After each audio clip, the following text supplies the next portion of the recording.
So I went and did a thing. So let's talk about it. All right, so what's going on, Internet? Mike here with another video. And yes, I finally splurged and went and got the Galaxy Z Fold 2, aka the Fold 2. So that's a mouthful. But this is just kind of not a full review. I've had this device now for about a week and a half, and I just really wanted to give my kind of initial impressions because there's going to be a lot of long-term questions with this device as to durability and things of that nature. So not going through all the specs and all that in a full review.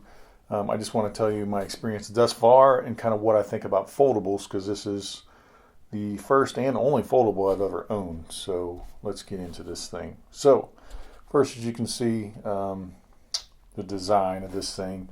Now it's a very much narrow kind of candy bar shape, and I will say at first that it was kind of jarring, but to be honest with you, you get used to it fairly quickly. So I honestly didn't have any issues. I don't know if that'll focus or not, but initially it was a little jarring, but I'll show you what my keyboard looks like. It kind of doesn't take long to get used to. So I kind of tweaked my keyboard size and all that, and it's no issue using the outside screen. So with that, let me show you the inside real quick.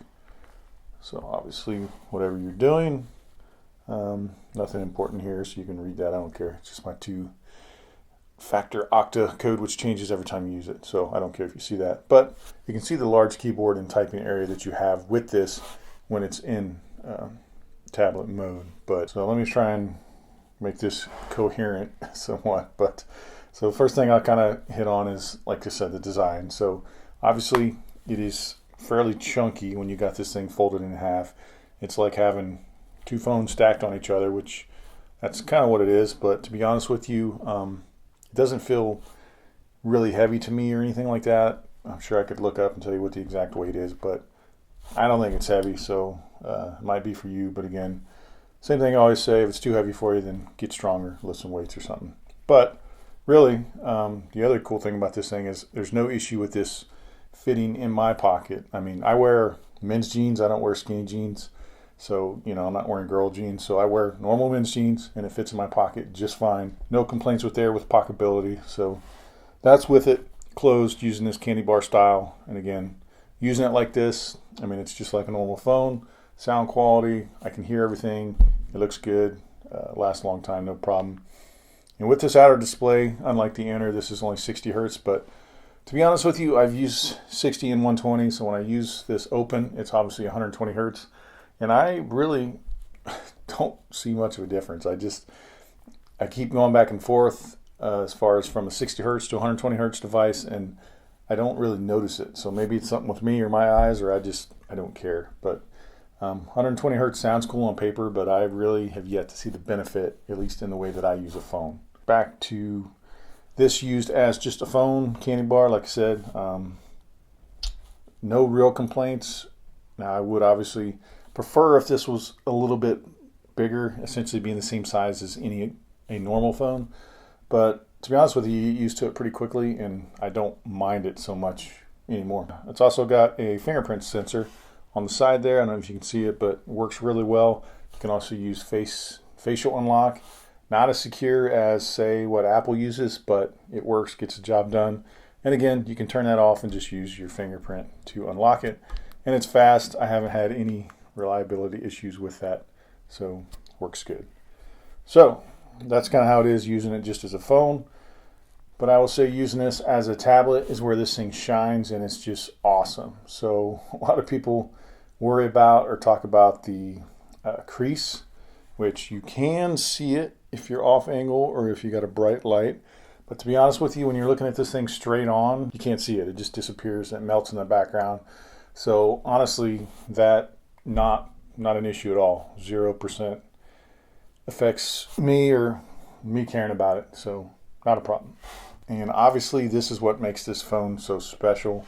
I mean, it's awesome. I will say the longer that I use this phone, the more that it grows on me, the more I like it. Has replaced my iPad mini. So I'll do a comparison when I do my review, just so you can see how it compares size-wise to an iPad mini.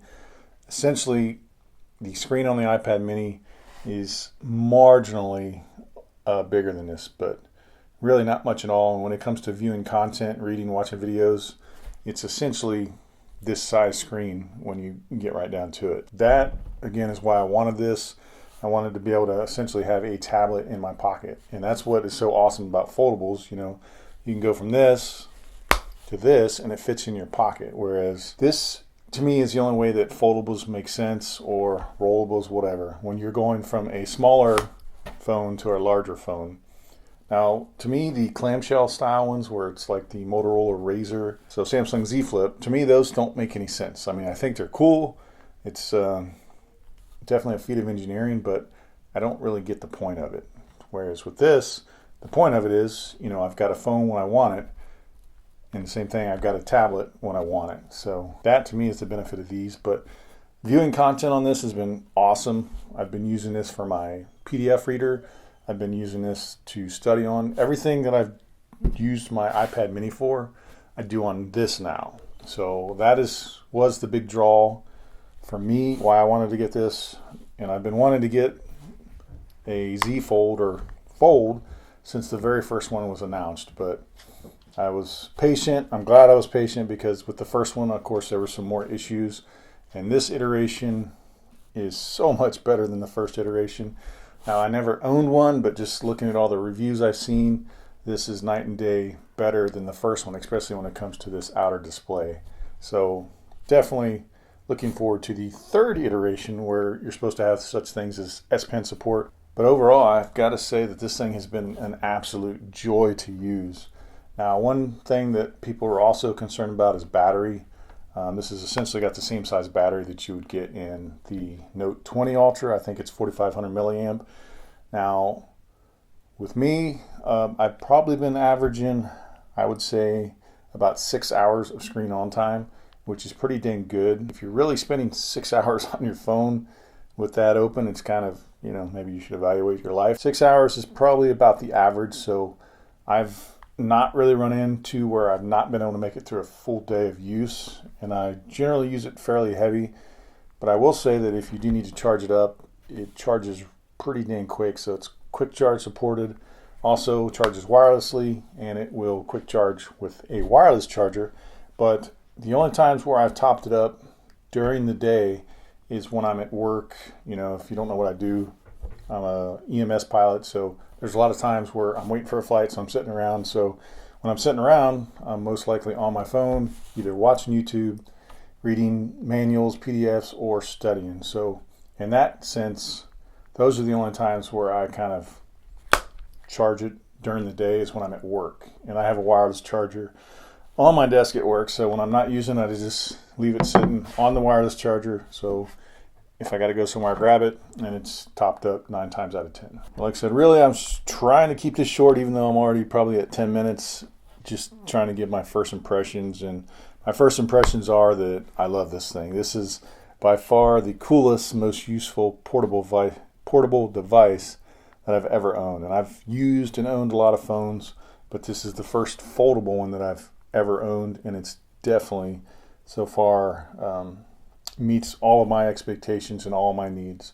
Like I said, if I had to improve a couple things, it would be make the front display even wider still, which would in turn make the inner display even bigger. And to me, that would be awesome. The only other kind of negative really that I've seen is not necessarily a fault of the phone, but this thing is definitely a fingerprint magnet. So I just got to where I'm carrying a little microfiber cloth in my pocket, because I'm constantly wiping this thing. When I do my full review, I'll talk about the cameras, but it's got 5 cameras, and so far they are more than adequate. I've got no complaints on them, but when I do my full review, I'll kind of test those. And also, one of the points of this video is, if you guys have anything in particular that you want me to test on this thing, just drop in the comments, and I'll do my best to test whatever that happens to be. And of course, don't forget, this thing's still got DeX, it's got wireless power share, it's got all the same features that you would get, you know, on the S-Line flagships. So, and real quick, before I close this video out, it's going to be talking about the price. So, Obviously, if you pay full retail for this thing, you're paying 2,000 bucks, and I don't think that price is worth it. I don't think that price is worth it for any phone, tablet, folding, whatever. 2,000 bucks is just way too much. So, is what I did, and is what I recommend you do, depending on what phone you currently have. You do a trade-in with Samsung on what device you trade in, and it changes frequently. So if you're interested, I would go to Samsung and I would research, look at what device you have. And then what I did, because the device that I had, I was rocking a LG V60 before this, and there was no trade-in for that on Samsung's website. However, they were offering 600 bucks for a Note 10 Plus. So I just went online, found me a second-hand Note 10 Plus for 300 bucks, and then I traded that to Samsung for 600 bucks. And then I also sold my V60 on Facebook Marketplace, and I sold my iPad mini. So all in all, I pretty much paid for this by selling my tech that this is replaced, and then I still put, I think, $800 in cash. But I bought it outright, and I went all in, got the Samsung Care, Samsung Plus, whatever it's called, because I definitely want to have some sort of insurance if I break this, because this is definitely an expensive device, but I'm all in. This is not going to be a catch and release, as Jay Williams says. This is definitely a keeper. I did order some matte screen protectors, so I ordered one for the front and for the inside screen. I just haven't put them in yet. To be honest, I'm still a little bit nervous about peeling this off.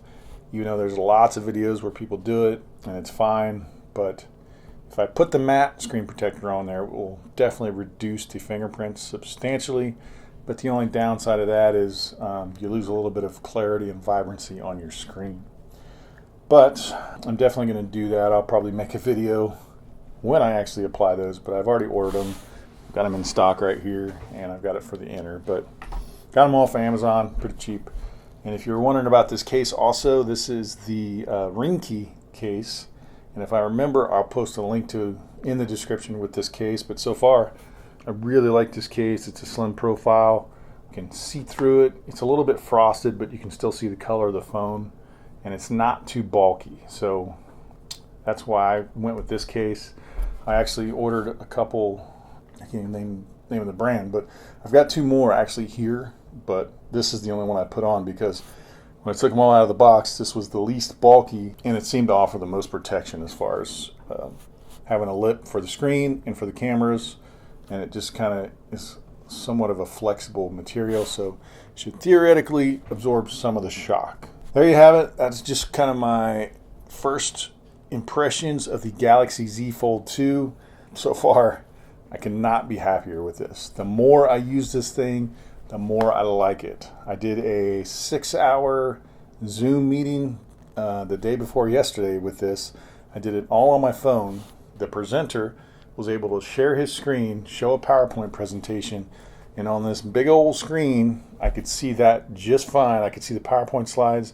I could see other people's little video square, and it worked awesome. So definitely if you are a business type person, this is perfect, or if you like to read a lot, this is awesome. But again, for 2,000 bucks, unless you get some sort of discount, or if you got a lot of money burning a hole in your pocket, it's not worth 2,000 bucks. I will say that up front. This is definitely a luxury device, but again, if you're willing to, trade in for this, or whatever you got to do, where you're not paying that full price, then completely worth it. And one thing about Samsung is if you buy it through them, they usually always have discounts. So on top of everything I told you about earlier, I still got $100 off for military discount, and then for some random reason they gave me another $100 off. So out the door with this, I was probably about 800 bucks after all my trades and incentives that I got for this. So with that, I'm going to close that out. Hopefully you guys enjoyed that. Again, if you have any questions on this, anything you want me to test, make sure you drop it in the description below, and I will do my best. And as always, I appreciate you guys watching my videos. And again, if you've not subscribed, you're here, might as well subscribe. Thanks for watching.